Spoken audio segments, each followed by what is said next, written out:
नमस्कार आप सभी का, कैसे हैं आप लोग। उम्मीद करते हैं कि बहुत अच्छे होंगे। बहुत दिन बाद एक बार फिर से आपके बीच में आने का अवसर लगातार प्राप्त तो होता ही है, लेकिन कुछ इंपॉर्टेंट बात है। ये सबसे इंपॉर्टेंट वीडियो आपके लिए कि आप अपने जर्नी की शुरुआत कैसे करें, क्योंकि बहुत सारे बच्चों के एडमिशन्स हो चुके हैं, अब आपकी क्लासेस भी स्टार्ट हो चुकी हैं। हम सारे कॉलेज, सारे कोर्स के रिगार्डिंग बात करेंगे, एक एक कोर्स के बारे में बात करेंगे। आप कैंपस में हो या आप कॉलेज में हो, जितने भी इस समय नए बच्चे सीयूईटी यूजी 2025 वाले हैं और जो पीजीएटी के बच्चे हैं, उनके रिगार्डिंग हम बात करेंगे। सबसे इंपॉर्टेंट बात यह है कि आपकी जो जिंदगी है वो दूसरों से बहुत अलग होने वाली है, क्योंकि इलाहाबाद यूनिवर्सिटी में इस बार एनईपी 2020 लागू हो चुकी है, यानी कि नई शिक्षा नीति जो आपकी है एनईपी 2020, ये जो है यूनिवर्सिटी ऑफ इलाहाबाद में लागू हो चुकी है। जितने भी कॉलेज हैं और जितना भी कैंपस के कोर्सेज है, सब में एनईपी लागू है। और एक बात ये जान लीजिए कि अगर एनईपी लागू है तो आपकी मदद आपके अलावा, आपके टीचर्स के अलावा आपकी कोई नहीं कर सकता। इंपॉर्टेंट बात इस पे है। आप सबके एडमिशन सबके हो चुके हैं। अब बहुत ध्यान से इस पूरी वीडियो को आप देखिएगा। इसके पहले आपसे एक बात और है कि अभी आपकी क्लासेस चलेंगी तो बहुत सारे कोर्सेज के जो सिलेबस हैं वो नए बदले हुए हैं। इन सभी का सिलेबस डिस्कशन हमारे दूसरे यूट्यूब चैनल यूनिवर्सिटी एक्सप्रेस पे आपको मिलेगा, जिसका लिंक कमेंट बॉक्स में पिंड है।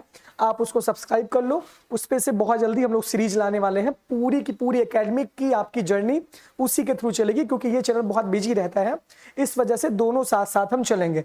इलाहाबाद यूनिवर्सिटी एक्सप्रेस का टेलीग्राम भी आप फॉलो कर लीजिए, जिसका लिंक कमेंट बॉक्स में पिंड है। सारी चीजें फॉलो कर लीजिए, ये इंपॉर्टेंट बात है। सबसे पहले आप ये जानिए, अगर आप एडमिशन लिए हैं और इस बार चाहे कॉलेज में चाहे कैंपस में, आपकी जो लाइफ है, आपकी जो पढ़ाई है, वो सेकेंड ईयर और थर्ड ईयर के बच्चों से बहुत अलग रहेगी, क्योंकि उनका ईयर वाइज सिस्टम है। उनको साल भर में एक परीक्षाएं देनी होगी, लेकिन आपको साल में 2 परीक्षाएं, क्योंकि 2 सेमेस्टर आपका एक साल में होगा। इसके साथ साथ आपको T1 देना होगा, T2 देना होगा और फाइनल सेमेस्टर देना होगा। तो आप ये जानो कि अगर जो सेकेंड ईयर वाले बच्चे हैं, जो थर्ड ईयर वाले बच्चे हैं, ये सीरीज डी कुमार पढ़ के काम चला लेंगे। साल में इनको एक बार परीक्षा देनी है, इनका कोई स्किल बेस्ड मतलब कुछ भी नहीं है। लेकिन जो आप अगर सीयूईटी यूजी फर्स्ट ईयर के बच्चे हैं, अगर आप, चाहे आपका बीए है, चाहे आपका बीएससी है, चाहे आपका बीकॉम है, किसी भी कोर्स के हों, चाहे वो आप कैंपस से हों, चाहे वो आप कॉलेज से हों, आपको आपकी परीक्षा खुद देनी होगी और आपका सेमेस्टर प्रणाली है। दूसरी बात यह है कि अगर आप इस शहर में आए हैं तो बहुत सारे आपको डिस्ट्रैक्शन मिलेंगे, लॉट ऑफ डिस्ट्रैक्शन आपको मिलेंगे। इन सबसे बहुत दूर रहना है, क्योंकि यार अगर शुरुआत अच्छी हो गई तो इस पे इमारत बहुत अच्छी खड़ी होगी। अगर आपका पहला सेमेस्टर खराब हुआ तो आप सारे सेमेस्टर में परसेंटेज बनाते रह जाएंगे और कभी आपका परसेंटेज बनेगा नहीं। जितनी मटर गश्ती है ना, सब अंदर चली जाएगी। मैं बहुत क्लियर शब्दों में बोलता हूं, मुझे कोई बटरिंग करना नहीं आता।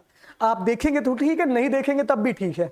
अगर आपका पहला सेमेस्टर खराब हुआ तो कोई भी आपका सेमेस्टर में नंबर उठा ही नहीं सकता।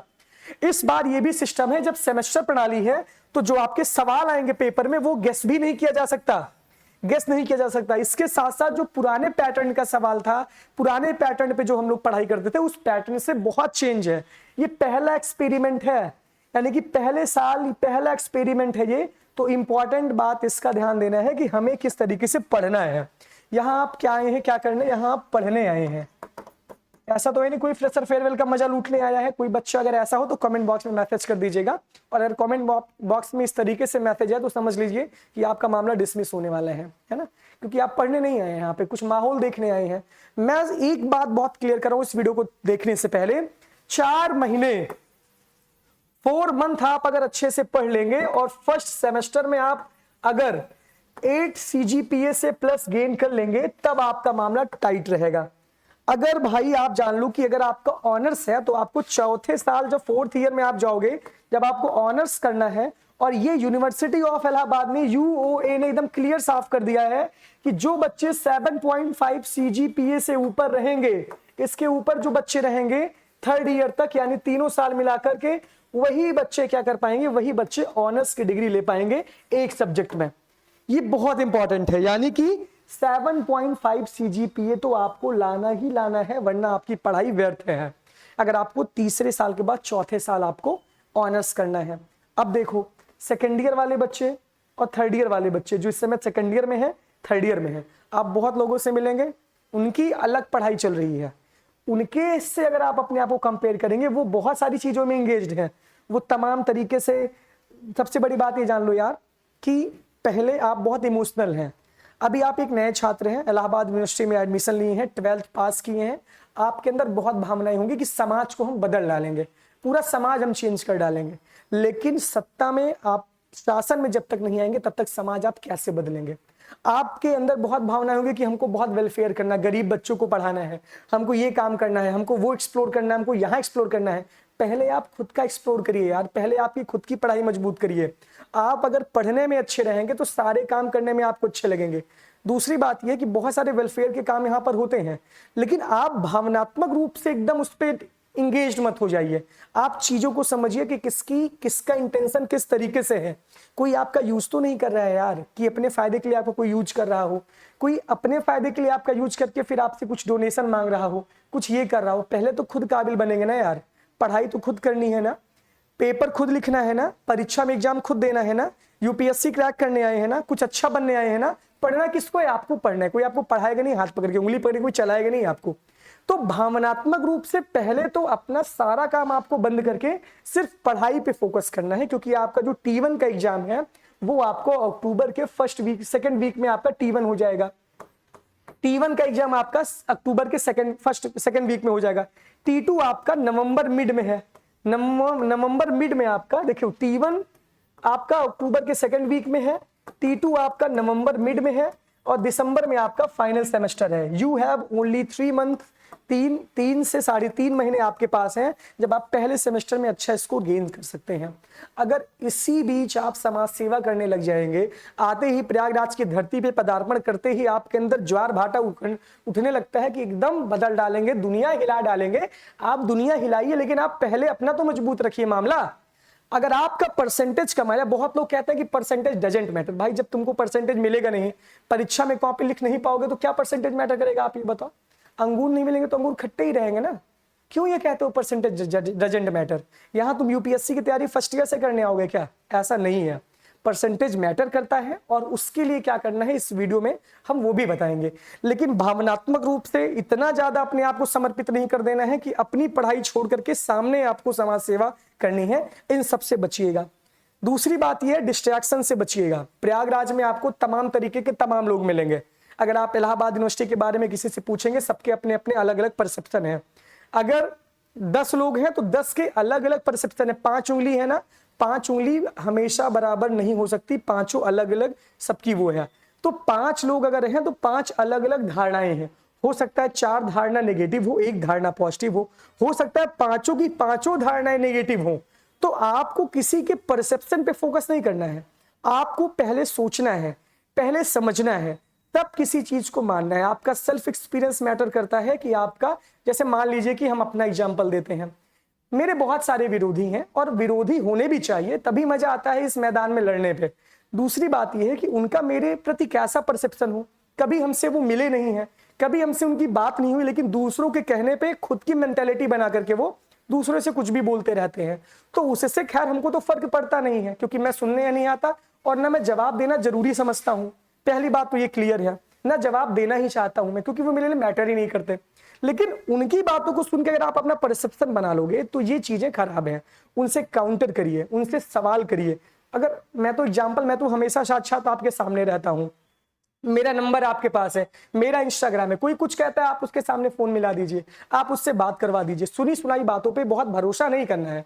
इसी तरीके से इलाहाबाद यूनिवर्सिटी के बारे में जब कुछ आपसे कोई निगेटिव बोलता है तो उसकी भी बातों पे भरोसा नहीं करना। यहाँ बहुत बड़े चाणक्य वरामिहिर के वंशज हैं, आर्यभट्ट वरामिहिर, कितने सारे वंशज हैं, 10-10 साल से यही तपस्या कर रहे हैं और बस तपस्या करते ही जा रहे हैं। दूसरी बात यह है कि लड़के हो चाहे लड़कियां हो, आपको हर जगह फूक फूक के कदम रखना है, विनम्रता का भाव रखना है, डिस्ट्रैक्शन नहीं होना है।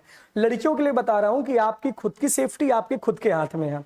मैं बहुत क्लियर बोलता हूं कि जब आप अपने ग्रुप्स में भी आप ऐड होंगे, यूनिवर्सिटी के बहुत सारे ग्रुप में ऐड होंगे, सबसे अच्छा है कि जब आप व्हाट्सएप के ग्रुप में ऐड होते हो तो अपनी डीपी पे, अपने नेम पे, अपने अबाउट में आप क्या लगा लीजिए, प्राइवेसी लगा लीजिए। आप क्यों नहीं लगाते आप लोग बताइए?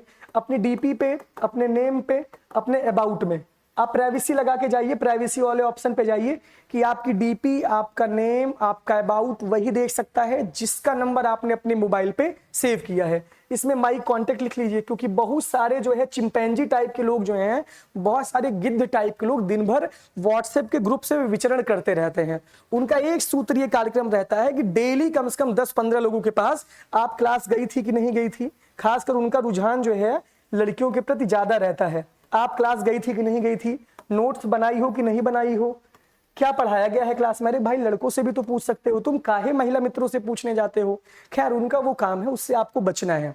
आप ग्रुप्स में ऐड रहेंगे, आप कॉलेज के ग्रुप में, आप कैंपस के ग्रुप में, बहुत सारे अनऑफिशियल ग्रुप में आप ऐड रहेंगी, तो आप अपनी सुरक्षा स्वयं कर सकते हो कि आप अपने व्हाट्सएप की डीपी में, नेम में, अबाउट में प्राइवेसी लगा लीजिए।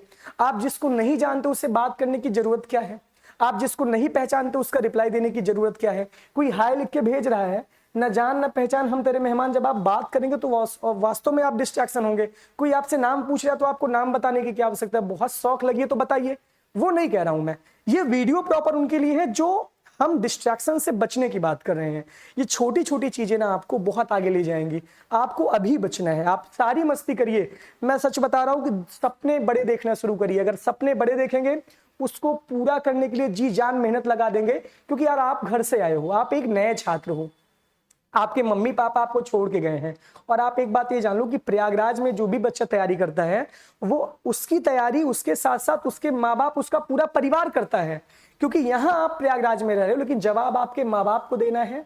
वो जवाब देते हैं कि हमारा बच्चा क्या कर रहा है। एक बार सोच लीजिएगा, जब आपको आपके मम्मी पापा छोड़ के यहाँ से गए होंगे तो उनकी आंख में आंसू जरूर होंगे।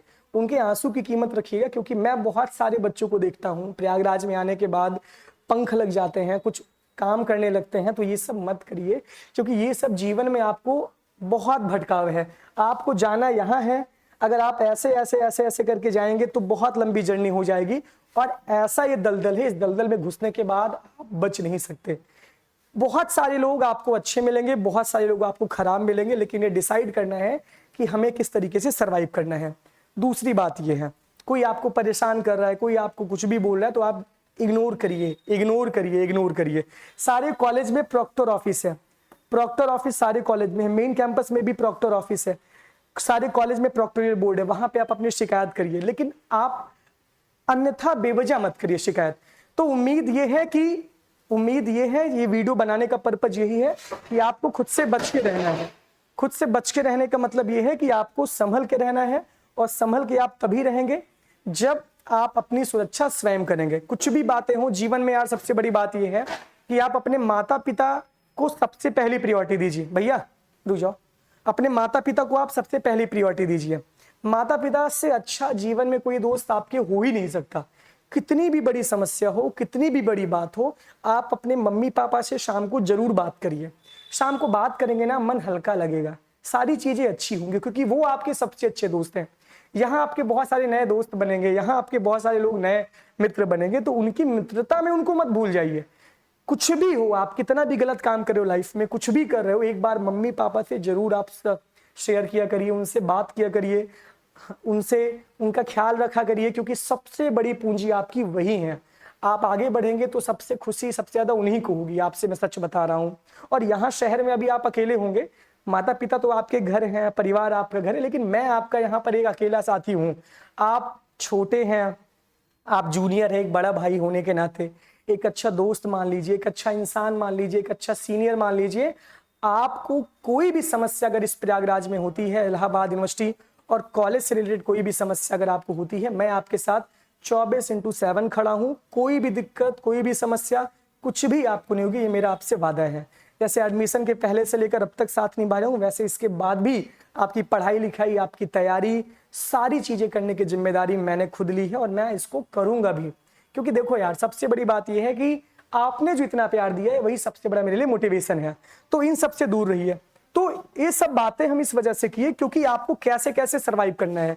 सबसे पहली बात, डिस्ट्रैक्शन से दूर रहना है, ये इंपॉर्टेंट बात है। सेकंड बात ये है यार कि फालतू कामों में एंगेज नहीं होना है, फालतू काम में एंगेज नहीं होना है। थर्ड बात ये है, 4 मंथ आप फर्स्ट सेमेस्टर अच्छे से पढ़ लीजिए। फर्स्ट सेमेस्टर में अगर आप अच्छे नंबर लेकर आएंगे तो इंपॉर्टेंट है।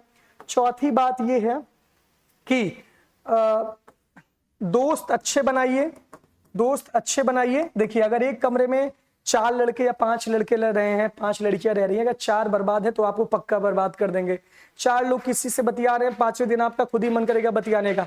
तो इन सब चीजों से आप दूर रहिए। इन सब से दूर रहने का मतलब ये है कि इंपॉर्टेंट बात यह है कि इन सबसे दूर रहना है आपको बिल्कुल भी डिस्ट्रैक्ट नहीं होना है, अपनी पढ़ाई पे सेंटर्ड होकर फोकस करना है। मैं सच बता रहा हूं, आपको सबसे पहले काम ये करना है कि आपको ध्यान ये देना है कि सेकेंड ईयर और थर्ड ईयर के बच्चों से आपका मामला अलग है।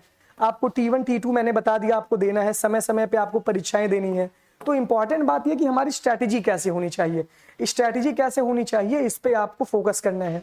स्ट्रैटेजी हमारी इस तरीके से होनी चाहिए, सबसे पहले आपको अपनी क्लासरूम में जाना है।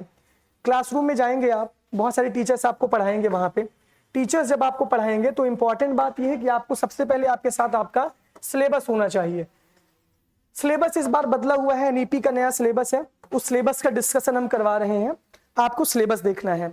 दूसरी बात यह कि किताबें आपको कौन सी लेनी है।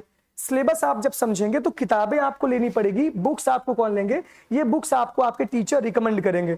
एक ही किताब लीजिएगा, वो भी जाके सेकंड हैंड पहले किताब देखिएगा। एक किताब लीजिएगा, सेकंड हैंड किताब बहुत जल्दी लीजिएगा। सेकंड हैंड किताब देख लीजिएगा, क्योंकि बहुत सारे गूगल का भी मैटर है, एआई का भी जमाना है, तो आप उससे भी सहयोग ले सकते हैं। किताबें आप अपने टीचर से रिकमेंड करवाइएगा, सबसे बेस्ट बुक आपको बताएंगे, वो किताब आप खरीद लीजिएगा। अगर आपके पास बहुत पैसा नहीं है, अगर आप उसके वहन करने की शक्ति नहीं है, तो आप सेकंड हैंड मार्केट से बुक ले लीजिएगा, आप फोटोकॉपी से पढ़ लीजिएगा, ये चीजें करिएगा। किताब आपके पास होगी, सबसे पहले आपके पास क्या हथियार होने चाहिए। कोई भी बच्चा अगर बीए का है, जैसे कोई भी बच्चा बीएससी का है, बीकॉम का है, तो सबसे पहले हम समझेंगे कि हमारे पेपर का पैटर्न क्या है, एग्जाम का पैटर्न क्या है। पेपर पैटर्न का मतलब यह है कि इस बार एनईपी लागू है। एनईपी में आपको देना है सेमेस्टर, आपको एक साल में 2 सेमेस्टर एग्जाम देने हैं, सेमेस्टर 1 सेमेस्टर 2। इसके साथ साथ अभी कोई पेपर का पैटर्न फिक्स नहीं, लेकिन T1 होता है, T2 होता है और फाइनल सेमेस्टर होता है। T1 और T2 इंटरनल होता है, ये 40% इसका दायरा रहता है, और फाइनल सेमेस्टर का वेटेज 60% रहता है। T1 और T2 में से जिसमें आपका हाईएस्ट नंबर रहेगा 40% में, वही आपका ऐड होगा फाइनल सेमेस्टर में, और 60% आपका फाइनल सेमेस्टर का एग्जाम होगा। ये इंपॉर्टेंट है। इसके साथ साथ आपको ध्यान देना है कि फर्स्ट सेमेस्टर में मेजर और माइनर का भी कॉन्सेप्ट है। मेजर माइनर का मतलब यह है कि मेजर आपने अगर लिया है तो मेजर का सिलेबस ज्यादा बड़ा होगा, यानी कि 6 मंथ का सिलेबस होगा। माइनर का सिलेबस हाफ होगा उसी सब्जेक्ट में। जैसे मान लीजिए फिलॉसफी किसी का सब्जेक्ट है, कोई बच्चा फिलॉसफी अगर मेजर लिया है तो उसको इंडियन फिलॉसफी में 6 दर्शन पढ़ने हैं, 6 फिलॉसफर्स पढ़ने हैं।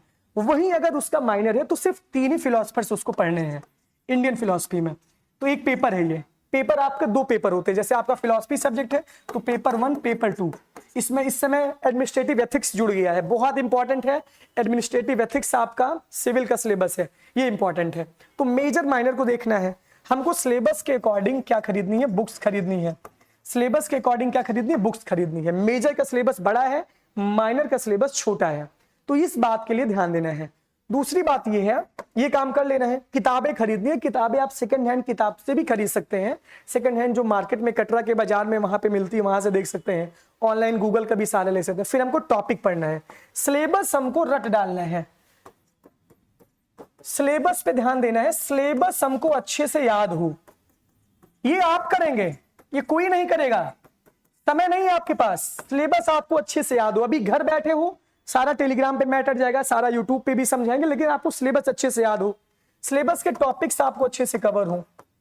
उसके बाद आपके पास क्या क्या हथियार है, आपके पास आपकी बुक्स है। Book reading is the most important thing. मैं आपसे सच बता रहा हूं, अपना एक्सपीरियंस बता रहा हूं, इसमें बहुत बहकने की बात है। मेरा बीए में 75% था, मैंने टॉप किया था। मैंने BA first year second year third year मिला के मेरा ओवरऑल 74 पॉइंट समथिंग % बना था, और मैं फिलॉसफी का टॉपर था। मैंने बीए फर्स्ट ईयर में, इतना थ्योरी में कभी नंबर आता नहीं है, 75% आना बहुत बड़ी बात होती है। आजकल तो 81 82 86 आता है, लेकिन बहुत ज्यादा बच्चों का नहीं आता। 75 के ऊपर पहुंचना अपने आप में बहुत बड़ी इलाहाबाद यूनिवर्सिटी में बात होती थी। तो बुक रीडिंग बहुत है। मैंने एथिक्स की बुक को 4 से 5 बार पढ़ डाला था। आज भी अगर एथिक्स की बुक होगी, इसमें पीला पीला पूरा एकदम बुक को आप चार्ट डालना है, समझ लीजिए। किताबें पढ़ेंगे तभी आपका राइटिंग स्किल डेवलप होगा, तभी आपके सोचने की शक्ति बढ़ेगी। कौन ही करेगा, ये आप करोगे ना। जो बच्चे फ्रेशर फेयरवेल के चक्कर में पढ़ के किताबें नहीं पढ़ेंगे ना, वो खुद अपना कैरियर गोड़ेंगे। मैं सच बता रहा हूं, आप जितना मटर गश्ती करने हैं सारी मटर गश्ती आपके अंदर चलेगी, अगर आपका नंबर नहीं अच्छा आएगा। जब आपका नंबर नहीं अच्छा आएगा ना तो आप क्लास में जाएंगे मुंह बना के बैठे रहेंगे। मुंह बना के बैठने का मतलब कोई बगल पूछे कितना परसेंटेज है, कितना सीजीपीए, 5 सीजीपीए क्या मतलब है यार? पढ़ने आए हो ना, लिखने आए हो ना, सीखने आए हो ना, तो सीखिए, पढ़िए, टीचर से पूछिए, कितना भी कुछ करना हो सब कर डालिए। कैसे नहीं होगा?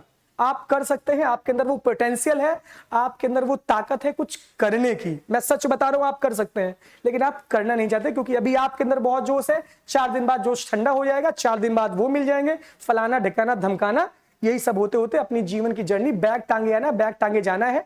जीवन तो चल रहा, T1 आते ही एक दिन पहले पेपर किताब खोलेंगे, पढ़ लेंगे, जाके 10 में 5 नंबर पा जाएंगे। ये नहीं होना चाहिए। स्टार्ट यानी कि डे 1 से हमको बहुत ज्यादा एकदम से क्या होना चाहिए, अपने लिए सीरियस होना पड़ेगा। ये सीरियस कौन होंगे? अभी बहुत सारे लोग मुहूर्त निकाल रहे होंगे, अरे यार आज तो शनिवार है, शनिचर है, सोमवार से पढ़ब, जब स्कूल जाब तब से पढ़ब। चलिए सोमवार आ गया, बैग टांग गया, यूनिवर्सिटी जाए, बहुत थकावट लग गई है, दाल भात चोखा खा के सो गए, उसके बाद फिर मंगलवार से पढ़ेंगे। ऐसे होते होते स्ट्रैटेजी बनते स्ट्रैटेजी बनती रहेगी, वो मुहूर्त कभी नहीं आएगा और आप एकदम से जो है लीन हो जाएंगे अपनी साधना में। तो इस तरीके से काम मत करिए। आपका मेन गोल है सिविल ना, सिविल सर्विसेज क्रैक करने आए हैं, टीचर बनने आए हैं, एसएससी क्वालिफाई करने आए हैं, तो ये सब डे 1 से 1 साल आपका बीत गया। आप ये नहीं कह सकते कि आप इलाहाबाद में सितंबर में पदार्पण किए हैं, अभी बहुत सारे हॉस्टल का वेट करो तो सितंबर से जोड़ेंगे, सितंबर से अगले सितंबर तक 1 साल हमारा बीता। आपका पहला सेमेस्टर खत्म होने वाला, शुरू होने से पहले खत्म हो जाएगा और आप ऐसे रोना रोते रहेंगे। आपके पास किताब है, किताब को अच्छे से रीड करना है। एक बार इस पे भी हम वीडियो बनाएंगे, रीडिंग करनी है, किताब को, कॉन्सेप्ट को समझना है। आप इतना साइंस बैकग्राउंड से तो आपको दिक्कत होगी, उसके लिए एनसीईआरटी आपके लिए बेस्ट है। आप रीडिंग करिए और लिखने की शक्ति ले बढ़ाइए। Writing skill is the most important thing. देखिए आपके पेपर में, जब आपका T1 का एग्जाम होगा तो आपके पेपर में 3 सवाल आएंगे। 1 घंटे का आपका पेपर रहेगा, 1 आवर का पेपर रहेगा, 3 सवाल आएंगे, उसमें 2 सवाल आपको करने रहेंगे। हाफ आवर आपको टाइम मिलेगा। ये सब मैं ऐसे बता रहा हूं, अभी तक जो होते हैं एग्जाम, जो बच्चे सेमेस्टर वाले उन सब के लिए ऐसे रहेगा। आपको 3 सवाल में 2 सवाल आपको करने होंगे आधे घंटे में। तो राइटिंग स्किल बहुत जरूरी है। आपको राइटिंग स्किल को इंप्रूव करना, लिखना है। और लिखना कैसी है? सादी कॉपी में लिखना है। सादी कॉपी यानी कि अब लाइनिंग वाली कॉपी का जमाना गया, वो सपना छोड़ दीजिए। आपको एकदम ब्लैंक ऐसे कॉपी मिलती है पेपर में, इस तरीके से ब्लैंक कॉपी पे आप लिखना स्टार्ट करिए। आर्ट पेपर A4 साइज का, और आप इस तरीके से जाके मार्केट में जितने बच्चे हैं वो इलाहाबाद यूनिवर्सिटी में अगर पढ़ना चाहते हैं, अगर आपका पेपर होगा तो सादी कॉपी आपको ऐसे मिलेगी, यानी कि A4 साइज का जो ब्लैंक पेपर होता है इस तरीके से आपको मिलती है कॉपी पेपर में लिखने के लिए। लाइनिंग वाली कॉपी आप भूल जाइए, क्योंकि ये इलाहाबाद यूनिवर्सिटी आपको स्टार्टिंग से ही सिविल के लिए तैयार करती है, यानी कि सिविल सेवा परीक्षा के लिए, यूपी PCS के लिए आपको तैयार करती है।